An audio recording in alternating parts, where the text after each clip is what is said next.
Hello there everybody, this is Graham, also known as the Collector 75, and welcome to my Generation 1 Cassette Formers collection video, or sort of, anyway. Right, for this one I just thought I'd gather up all my Soundwaves, blasters, twincasts and all the many cassettes I've got, because I've near enough got a complete range now, of official ones anyway. And I thought I'd just make a video collection of sorts, because I was meaning to do this when I did my last video on them. I believe that was the Japanese cassette formers ones that I've got, the knockoff ones. But at the time I just didn't have all the figures here, so I thought, well, what the hell, I managed to get them all here. And along with a sort of a suggestion by Big Tony, Big Gigantos actually, which is Tony.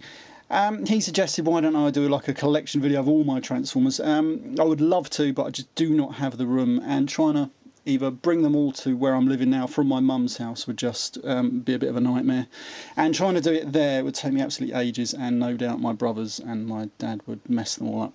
So that's a bit out the window until I actually get a place of my own with a lot more room. So instead I thought I'd just do something like this. Anyway, right, I'm going to have to do this in sort of parts, but don't worry, I'm going to put them all together. So it might be a bit of a long video, but here we go. Right, we'll start with this one here. This one is, of course, Soundwave. And this is my very first ever Transformer. I believe I've shown this one before. And he is, like I say, he's my first ever Transformer, and he does have a special place in my heart. I got this when I was 10 years old, and it really did get me into Transformers big time.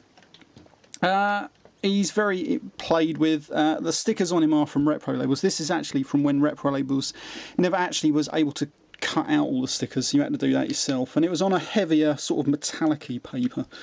I managed to do it pretty well. Considering now he is, what's that, 1985 I got this guy. What's that, 20, I don't know, 25, 20, 27 years old now. He's in actually pretty good condition. The only thing is he's a bit loose other than that. I mean, his cassette thing does open. It's a little bit dirty, unfortunately. But he still holds all the cassettes. I do have a buzzsaw, which I'll show off a little bit later, with him. That is, again, in a very badly played with condition. I mean, this guy has no chrome left on him, really. He has a tiny little bit, but nothing really to speak of. He's a bit dusty as well. Anyway, right, let's put him aside, if he's going to stand up, because he has a tendency to fall down. We'll go with this one. I picked this one up a couple of years ago now. This is, of course, the pre-Transformers Soundwave. Well, he wasn't actually called Soundwave, of course. He was called Cassette Man, as you can see. Has that emblazoned all across his chest there. He is actually not in too bad condition. Some kid obviously tried chewing this guy up. I don't know if you can see that on the hand there. The eyes, I don't know if it's going to pick it out too well. I'm not quite sure what happened there. This isn't a knockoff, so I don't know what happened with the way they painted the eyes there. There was the feet, of course. Got nice metal feet. Doesn't have sort of black sort of feet like the Transformers, and the blue is sort of like a darker blue. Other than that, he's pretty much the same. That does open, not too well, but you know, I can't remember how much I paid for it. 10, 20 quid, something like that. It wasn't too expensive. It does come with all the weapons. I do have all the weapons for Soundwave, all these different ones, but I just didn't put them on. Alright, we're going to go next with this one. This is a Soundwave I got with the special collection. I believe it was number 10.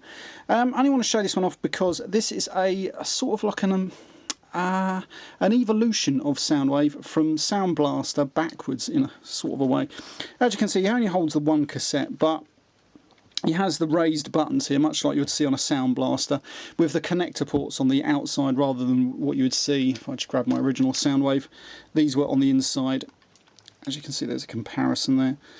Yeah, that's the only thing of note with this figure, to be honest with you, apart from the fact that when I got mine, he was cracked. I don't know if it's going to show you too well just there, which is a bit of a nightmare. But he's still the same, opens and everything. Pretty cool. But that's it for him. I didn't want to transform it just because of the crack. And then we have this Soundwave. This one is basically a Soundwave recolor of Sound Blaster, so you can hold two cassettes. This one was the first commemorative Hasbro reissue that came in the Transformers Classics packaging back then when it first came out, about 2006, something like that. I got this guy from Toys R Us, so I was pretty damn pleased to get him. I can't remember how much he costs now. But he's pretty cool. He is one of my favourites because he will hold the two cassettes. And he did come with I can't remember who it was now. Was it Laserbeak and Ravage, or was it Buzzsaw and Ravage? One of the two. I've got the figures somewhere around here anyway. We'll come into them a bit later. Right, next off is Soundblaster. This is, I don't have an original Soundblaster from the Headmaster series, unfortunately. That was far too expensive when I saw one of those. But this is the special collection number 18, I believe. I did get the retro labels and added the little missiles in there, which is pretty cool. And I just want to show this one. This is the Encore reissue, just recently. I just wanted to show you the different paint applications that he's got. This guy has now all paint applications, doesn't have any stickers anymore, and does have a giant Decepticon painted sticker on him there. And the face, of course, here we go, if I can get it in shot, has a different sort of like face paint and everything. He's got the silver that goes right around the bottom edge of the head there with the red eyes, and this guy's got yellow eyes just here. And that's it really, that's the only difference really. Again, I was thinking of selling one of them, but he's significantly different, so I'll probably end up keeping them. And I do like the boxes.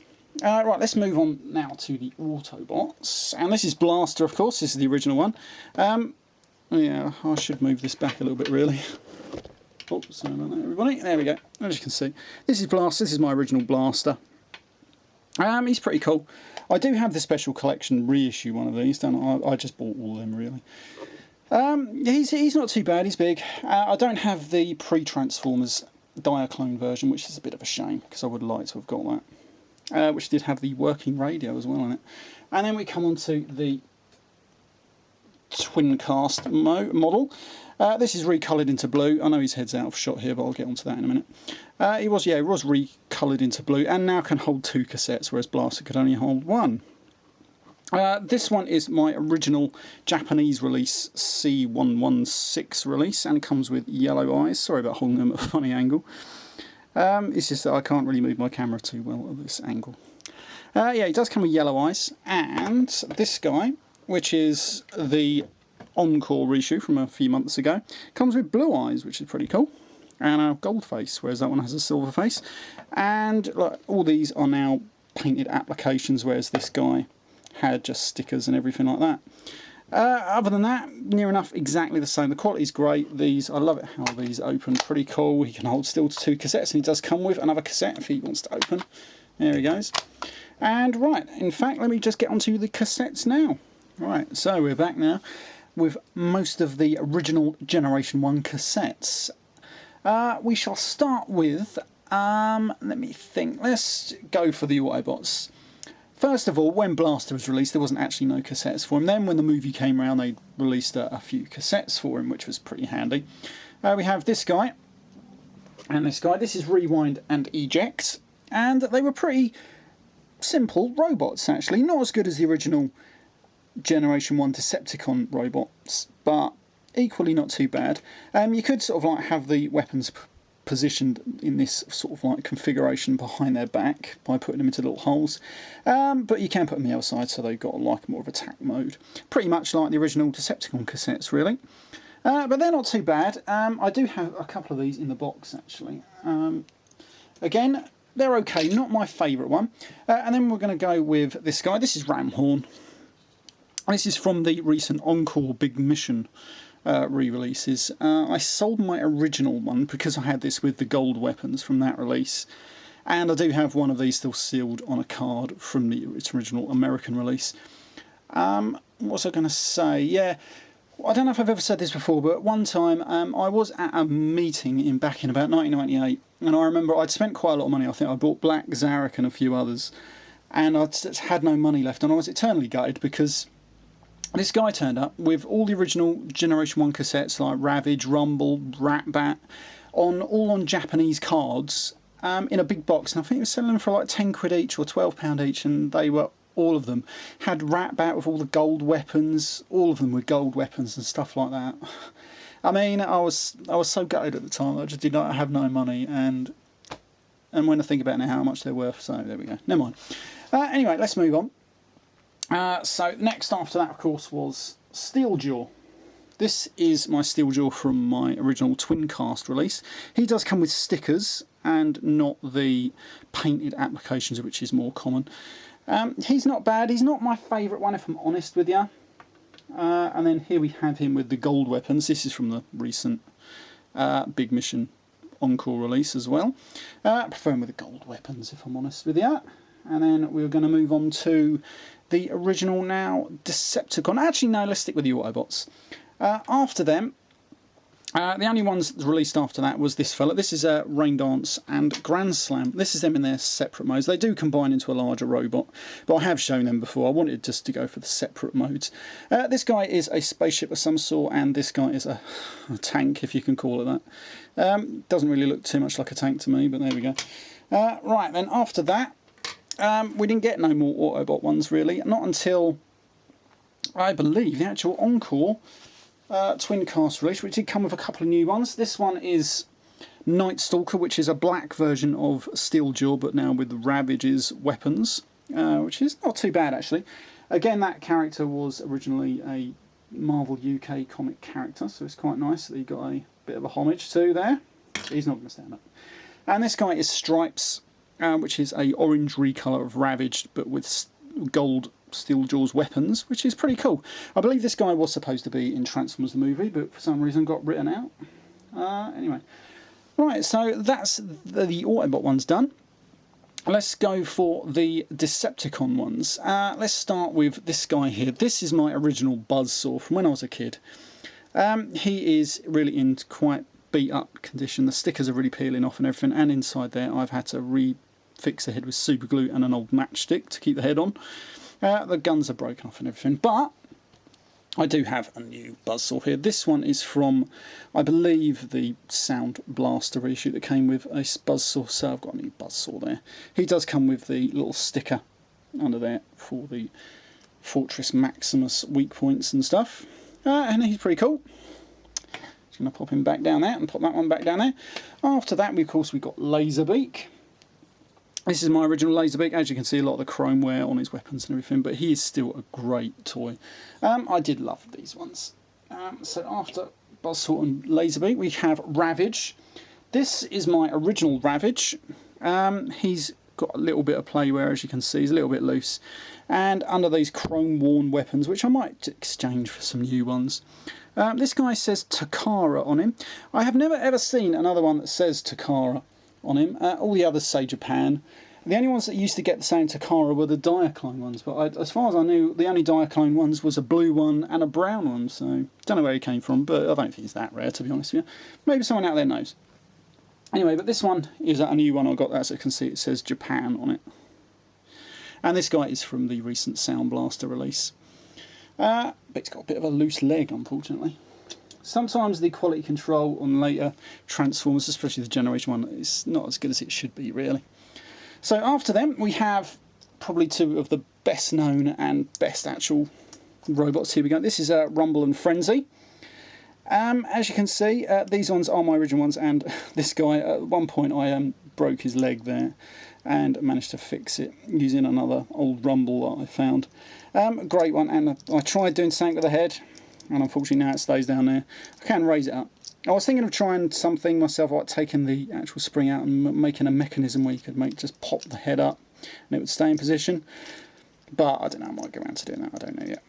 Anyway, that's Rumble and Frenzy. Two great little toys. So I'm going to put them down there. After them, we have Ratbat. This is from the Encore release and comes with the gold weapons. Pretty cool. I do prefer it with the gold weapons, and is one of my all-time favourite Transformers, if I'm honest with you. A simple toy and just looks great. Nothing wrong with him at all.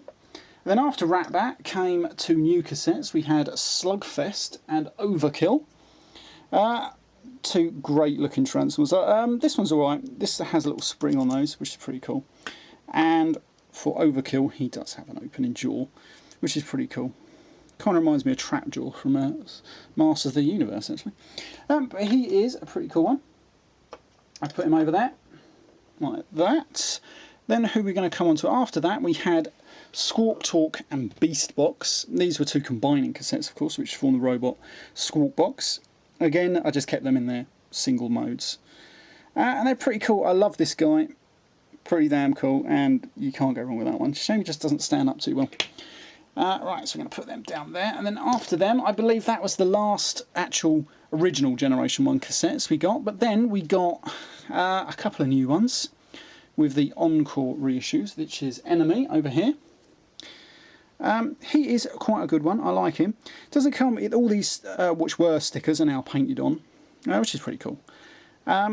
Doesn't come with no ones on his upper thighs though, which I do have some extra stickers somewhere, so I might put them on him. But he is pretty cool. Apparently he was a radio or something, I can't remember exactly. And then we have Wing Thing, which is a recolour of Rat Bat.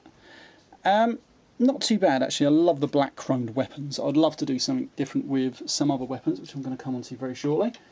And then we had, actually before they come out, we had this guy. This is, I believe this guy is Flipsides. Now he is an Autobot. Well, he's a Decepticon masquerading as an Autobot. So that is Flipside. Not too bad. Of course, just remodelled on the original Autobot humanoid robots. Not bad one. If you rub his little black square, it will be Decepticon rather than the little Autobot insignia I put on him there. Right, now then we get on to more. That was all the original cassettes really that are officially released. Now we get on to some knockoffs. I know a lot of people don't actually agree with them, but they do come in handy to fill in gaps, unfortunately. These are my knockoff Rumble and Frenzy. As you can see, they're in pretty damn good condition. Mainly because, obviously, for a knockoff, they're brand new.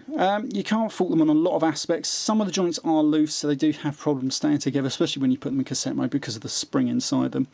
Again, I was looking maybe to take them out and do something different with those, but who knows what will happen there. But these are actually pretty cool. I know, like I say, a lot of people don't agree with them. I don't actually agree with them a lot, but I do end up buying them as well. Right, let me just stop this there, and I'll just go and grab some more. Right, so we're back again. Just before I carry on with any more knockoff cassettes, I almost forgot to do a few other figures that got released. This was Howlback and Garboil. These were the E-Hobby releases of Ravage and Laserbeak in their original Diaclone colours. These were the Cobalt Century cassettes, Howlback and Garboil. Not too bad, just blue colours with gold decals and everything like that. Not too bad, really. Quality wise, don't know if they were the same as sort of like the original. Howlback there does have a little bit of a loose joint. And these, of course, were the controversial Kiss Players Position cassettes, or whatever they were. This is Glit, Rosanna, and of course we have Sundor over here, which was a Laserbeak with gold weapons. Pretty cool figures, actually, if I'm honest with you. Definitely worth picking up. Let me just put those over there. I do believe I've done a review on those as well. To put those there. Right, so let's move on now with the knockoff figures.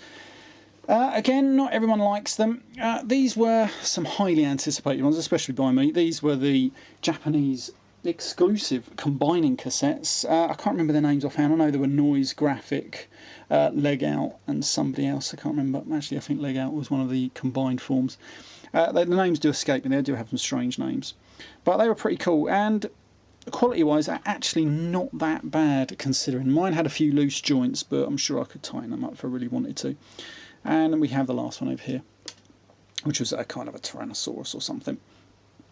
Again, you can pick them up on eBay. I've seen quite a lot of them actually now on eBay, both sorts.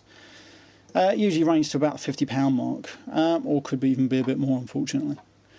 But again, only pick them up if you really, really want them, because they are fake ones after all. Then we're going to go with these couple. These are a couple of fake ones that I picked up, mainly along the way. It's a Laserbeak and Buzzsaw, but I got the labels off, Repro labels in fact, that give them the animation style look. So on the bottom of you can see the cassette's a bit different, and the top there have the Decepticon insignias on the wings and everything like that. Exactly like they would be seen in the cartoon, which is pretty cool. Did like them. The next one we're going to have, this one is my knockoff Rumble again, but this time with the Crazy Devi add-on parts, which give him the pile drivers. I only could get the red ones at the time, and I always know this guy is Rumble. I'm not one of these people who thinks the blue one should be Rumble, but I know there are a lot of people, but I just couldn't get the blue ones anyway. I probably would have if I could have got them. But that is actually pretty cool. They do go up and down, actually. It's pretty cool, that. And they do look the part. I think they did a really good job there. This guy is a black version of Rumble. that I picked up. And the stickers are from Repro Labels. I used to do a set for this guy. I don't know why if they do it no more, or why they don't. I don't know why. I can't remember what this guy they had. I don't know if they had a name for it. I don't know. You could call him Sonic or Static or something like that if you wanted. It's actually pretty cool. Figure for that one. And of course, then they did do a set for this guy. This is an all-white version of Rumble.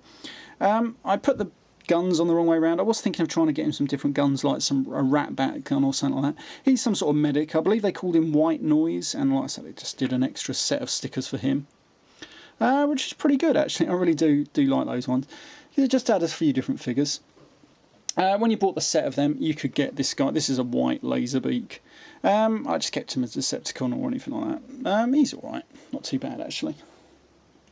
Then, I believe the last one I have here is this. This is the iGear Auto Scout cassette. He was featured in one of the episodes. I can't remember which one now. It could have been a Prime problem, I think. And I wanted this when I first saw it. I just thought that is so cool. And it does sort of complete your cassette lineup, really. Quality wise, it's actually pretty cool. It feels a little bit funny. The wheels at the bottom there can be a little bit dodgy, but it's actually very good. Definitely worth picking up. Right, so that completes near enough all the original cassettes. I've just got one final part now to add, so I'll see you back here in a few seconds. Right, so we're back for the last part of this, and this is where I come to the oversized knockoff cassette formers that I've got. Right, let me just start here with this one. This one is an oversized Soundwave, which is very, very common. Let me just move these. Oh, they're all falling over. There we go. Let me just move them back so you can see them now. This is an oversized Soundwave, which is extremely common on eBay. You can usually pick them up for about 10 quid, I think. And it actually is pretty cool, actually. I do like it. It does come with a couple of extra cassettes, which are in here. They're not as large as the other more common oversized cassettes, and they don't transform as good, if I'm honest. So usually I just leave these in his chest compartment and close the bastard up. I do like the missile launcher on the top here. I love it how the missiles are actually, like, well, just you can see the missiles in there. You don't get on no other version of Soundwave, so it's actually pretty cool. Do like that. Definitely a favourite. As you can see, I put a Generation 2 logo on mine there just to give them a different sort of look, really. Right, and then we come on to probably my favourite. This is an oversized Sound Blaster. We're going to have to do him from far away. Let me see if I can just angle my camera up, so that might be a little bit easier. There we go, the one that's a blue tack. Yes, this is my oversized Sound Blaster. If you put real batteries in him, he will play lights and sounds, which is so annoying, but I've reviewed him before. If you want to see that, you can just check that out. It does come with a tiny little gun for some reason and a tiny shoulder cannon. But he's fully transformable and everything. He can only hold one cassette, but he will hold all the extra large cassettes that you can usually find on eBay and everywhere. I managed to pick this guy up the other day. This is the first time I've shown this one off. This is an oversized Squawk Tour. If I can just transform it, it's fully transformable. It's a shame I don't do an oversized Beast Box, because then I could combine these two, which would be damn good. Anyway, here we go. And there we have it. Shame that he doesn't come with any weapons, unfortunately. I haven't seen no weapons. If I can get myself some Squawk Talk weapons, I'll probably just put them on. I was going to try and put some different sort of weapons that I found on him, but that is another ongoing thing. Anyway, we're going to put him down there. We're going to come to one I also picked up with this guy in a lot. This is an oversized Ravage. This is one I've been after for a while. I wanted the red oversized Ravage, but I had to stick with this guy, which is the orange version. Again, didn't come with any weapons, but from this oversized Soundwave, I'm going to try and put the oversized weapons that came with this Ravage on him. It will need a little bit extra. I was going to use some blue tack for now, but I couldn't find any extra. And so he can have these weapons then on him like that, which would be pretty cool, I reckon. Again, I just wanted the red one, much like him. You can get a green one, I believe, of him. Right, so we have him. Let me just come on to this guy. This is an oversized Steeljaw, much like the yellow original. I was going to put this on eBay, but I think I'll probably keep it. And then he can go there. And then we have the oversized blue version of Steeljaw, which did come with some weapons. I believe I got this guy in a lot from KO Toys a long time ago. He did come with a couple of others, which is pretty cool. I do like it because it's more in Decepticon colours. That's why I put the Decepticon logo on him there. Pretty cool. And just put him down. He did come with this guy, which is an oversized Slugfest. And I do like it. like I say, these ones did come with weapons, pretty damn cool. Put him down there. And this guy is an oversized ram horn. And again, pretty cool. I like this guy. Definitely well worth picking up, that one. And this is my favourite. This is an oversized rat bat. He's a little bit loose in places, but he just needs a little bit of super glue to tighten him up or whatever, especially on these wings. But he's fantastic. I love the size of this guy. Absolutely brilliant transformer. Well, glad I picked this one up. Right, so that has been it for this collection video of G1 cassette formers. It probably has run on a longer than I actually anticipated it would. But I wanted to do this one just to show them off, and so I believe someone asked me the other day about if I was going to do any Redux videos, and well, basically I'm throwing it open to you. If there's a video you'd like me to see me do again, because I know I've been doing quite a lot. I've got about 260 odd videos, and a lot of them the quality wasn't that great when compared to some of them, especially the camera I've got now. So if you'd like to see me do some again, just request away. I'll try and do some. And we'll see what happens. Like I say, if you get to this point in this video, because I know it's very long, and you want to request, go for it. Anyway, this has been Graham, the Collect 75. Hope you liked the video, and I shall see you all next time. Bye for now.